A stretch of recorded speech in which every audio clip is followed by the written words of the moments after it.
आज हमसे एक शख्स मिला। उसने हमसे कहा कि भाई, भारत में क्या दो विधान हैं, दो कानून हैं। मैंने कहा मैं बात नहीं समझ पाया आपकी। तो उसने कहा नहीं, हमारे यहाँ दो कानून हैं, गरीबों के लिए दूसरा है, अमीरों के लिए दूसरा है।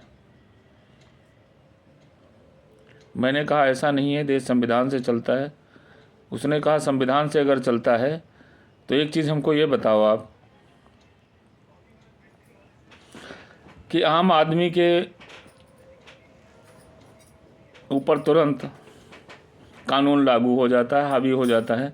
जब उसकी शिकायत की जाती है उसे तुरंत जेल भेज दिया जाता है। लेकिन वहीं वीआईपी लोग और जो अपने कानून को, या यूँ कहा जाए जो कानून अपनी मुट्ठी में लेके चलते हैं, जेब में लेकर चलते हैं, उन पर ये क्यों नहीं लागू होता है कानून? उन पर प्रशासन शक्ति क्यों नहीं करता है? मैं तो निरुत्तर हो गया। मैंने कहा कहना क्या चाह रहे हैं? उसने कहा कभी दिल्ली में एक सुप्रीम कोर्ट में जज हैं महाशय, उनके यहाँ कुछ नोट अधजले मिले थे, उन पर क्या हुआ? आप पत्रकार हैं, आप बताइए। मैंने कहा उन पर तो कार्रवाई चल रही है। उसने कहा कार्रवाई और कुछ नहीं चल रही है, अभी तक तो फ्री घूम रहा है और उसे कोर्ट में नियुक्ति भी दे दी गई थी। संसद में बहस के लिए 150 सांसद भी इकट्ठा हुए, लेकिन कुछ नहीं हुआ। आखिर उस पर क्या चल रहा है? उसको अब तक जेल क्यों नहीं भेजा गया है? क्या उसके लिए कोई और नियम है, या कोई स्पेशल है वो, या ऊपर से बन के आया स्पेशल, वो मालिक बनाया गया है? क्या वो शासक है? क्या है ये देश? ये संविधान कानून से नहीं चलता है, उसके ऊपर कोई संविधान नहीं लागू होता है। मैं तो निरुत्तर हो गया। मैं कई दिन तक सोचता रहा। बात वो वाकई में सच कह रहा था। बड़ों के लिए कुछ और कानून है, छोटों के लिए कुछ और कानून है। दो कानूनों का सच मैंने लिखने का प्रयास किया है। मैं काफ़ी देर तक सोचता रहा और सोचने के बाद मैंने उसे शब्दों में उतारने का प्रयास किया है। दो कानून का सच, जिसका शीर्षक है एक शख्स मिला राह में, एक शख्स मिला राह में, बोला भाई सीधी बात बताओ, क्या इस देश में दो कानून चलते हैं? मैंने कहा नहीं, ऐसा नहीं है। मैंने कहा नहीं, ऐसा नहीं है। वो मुस्कराया कटाक्ष भरी हंसी से। तो फिर जज साहब के घर मिले जले हुए नोटों पर अब तक मुकदमा क्यों नहीं? मैं चुप हो गया। अब तक मुकदमा क्यों नहीं? उनके शब्दों ने हवा चीर दी। बात सच थी। क्या संविधान के पन्नों पर कुछ नाम सुरक्षित रखे जाते हैं? मैं निरुत्तर। क्या कुछ लोग कानून से ऊपर जन्म लेते हैं? मैं निरुत्तर। क्या उनका खून बाकी नागरिकों से अलग है? मैं खामोश था और उसकी शिकायतें पूरे देश की आवाज़ बन रही थीं।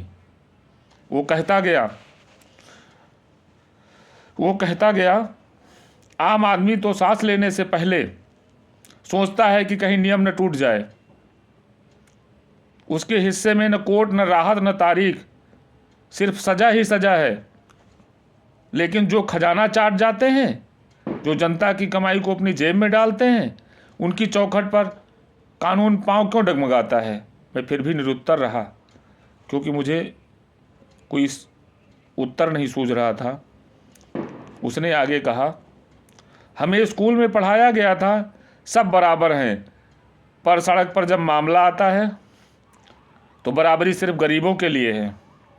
अमीरों के लिए कानून पहले सलाम करता है, फिर सोचता है कि चलूं भी या नहीं। मैं फिर निरुत्तर हो गया। जज साहब के यहाँ जले नोट मिलना क्या मजाक है? जज साहब के यहाँ जले नोट मिलना क्या मजाक है? अगर यही नोट किसी मजदूर की झोपड़ी में मिले होते तो अब तक पूरा खानदान थाने की चक्की पीस रहा होता। मैंने उसकी आंखों में गहरा दर्द देखा। वह सिर्फ सवाल नहीं पूछ रहा था, देश को आईना दिखा रहा था और अंत में उसने कहा, भाई कानून तो एक है, पर उसके कदम हमेशा गरीब की चौखट पर तेज चलते हैं और अमीर की कुर्सियों के पास धीमे पड़ जाते हैं।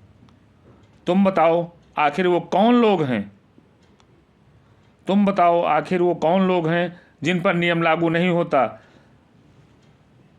मैं क्या कहता सच की ज़मीन पर कविता ही जन्म लेती है और वहीं आज मेरी कलम से उतर रही थी। मैं निरुत्तर था, मैं नहीं बोल पाया कि मैं उसको क्या बताऊं। उसने कहा, क्या संविधान के पन्नों पर कुछ नाम सुरक्षित रखे जाते हैं?